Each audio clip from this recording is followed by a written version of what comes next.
안녕하세요. 지난 금토일 잘 보내셨나요? 한 주의 시작을 알리는 3억원, 지난 금토일의 검색어 중 핫5를 소개해드리겠습니다. 북한 원전. 금요일 토요일 핫했던 검색어는 북한 원전입니다. 문재인 정부의 월성 원전 경제성 조작 사건 관련 수사 도중 산업통상자원부 소속 공무원들이 북한 지역 원전 건설 추진 방안 등의 문건을 작성 후 2019년 12월 1일 자정에 삭제, 은폐한 내용이 검찰의 공소장에 담기며 논란이 된 사건입니다. 2020년 11월 23일 조선일보에 보도가 한번 되었다가 이후 2021년 1월 28일 SBS에서 검찰의 문재인 정부 월성 원전 경제성 조작 관련 공소장을 입수하며 보도되었습니다. 보도가 나온 다음 날인 2021년 1월 29일 통일부는 서면 브리핑에서 2018년 이후 남북 협력 사업으로 북한 지역 원전 건설을 추진한 사례는 없다라고 해명했습니다. 국민의힘 비상대책위원장은 29일 입장문을 통해 충격적인 이적 행위라고 비판했습니다. 같은 날 오후 청와대 브리핑에서 청와대 대변인은 국민의힘 이적 행위 발언을 두고 북풍 공작과 다를 바 없는 무책임한 혹세무민성 발언이라고 주장했습니다. 북한 원전 관련해서는 앞으로의 추이를 지켜봐야 할 것 같습니다. 웨이브, 뽀로로에서 성인물 노출. 온라인 동영상 서비스 웨이브가 뽀로로 극장판 콘텐츠에서 성인물이 노출되는 사고로 물의를 일으켰습니다. 사건은 29일 오전 발생했으며 같은 날 오후 제보를 받은 웨이브는 사실 확인 뒤 해당 콘텐츠를 삭제했습니다. 웨이브는 30일 공지를 통해 29일 뽀로로 극장판 콘텐츠 재생 중 수초간 성인물이 섞여 나오는 심각한 오류 현상이 발견돼 즉시 삭제 조치했다고 밝혔습니다. 공매도.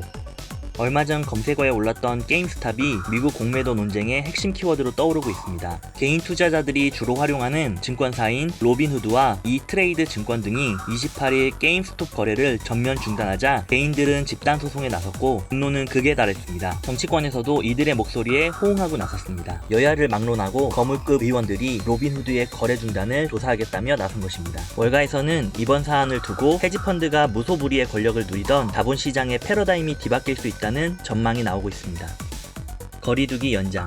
정부가 현행 사회적 거리두기 단계와 5인 이상 모임 금지 등 방역 기준을 설 연휴가 끝날 때까지 2주간 더 연장한다고 밝혔습니다. 다만 소상공인의 어려움을 감안해 일주일 후 거리두기 단계를 재논의하겠다고 여지를 남겼습니다. 이에 따라 수도권은 2.5단계, 비수도권 2단계 거리두기가 그대로 유지됩니다. 전국의 5인 이상 사적 모임 금지 조치는 일주 후 재논의 결과와 상관없이 2주 동안 변함없이 지속됩니다. 설 연휴 이동 증가 위험을 고려한 것입니다. 정부는 설 연휴 기간에도 예외 없이 적용되며 직계 가족의 경우에도 거주지를 달리하는 경우 5인 이상 모임을 가질 수 없다고 밝혔습니다. 진달래 학폭 논란. 트로트 가수 진달래가 학교폭력 논란이 불거지자 출연 중이던 TV조선 미스트롯 시즌2에서 하차합니다. 진달래 소속사 티스타 엔터테인먼트는 31일 진달래의 학교폭력 논란으로 심려를 끼쳐드린 점 진심으로 사과드린다고 밝혔습니다. 소속사는 본인에게 학교폭력 논란에 대한 일부 사실관계를 확인했다며 진달래는 본인의 잘못을 인정했으며 깊이 반성하고 있다면서 책임을 지고 프로그램에서 자진 하차한다고 했습니다. 앞서 온라인 커뮤니티에 학교폭력 가해자가 미스트롯2에 나오고 있다는 주장의 글이 게시됐습니다. 해당 글 작성자는 20년 전 수시로 폭력과 금전적인 괴롭힘을 당했다고 소했습니다. 인사 똑바로 안 한다고 때리고 엄마랑 같이 있는데 인사 90도로 했다고 때리고 한날은 교회 뒷골목에서 폭행을 하다 복부를 찾고 그걸 본 가해자의 친구가 얘네 나중에 임신 못하면 어떻게 해? 라고 하자 그것까진 우리가 상관할 바 아니다 라며 계속해서 발로 차는 등 만행을 저질렀고 이후에도 놀이터 회전기구에서 토할 때까지 뺑뺑이를 돌리는 등의 입에 담지 못할 행동들을 수없이 했다고 합니다.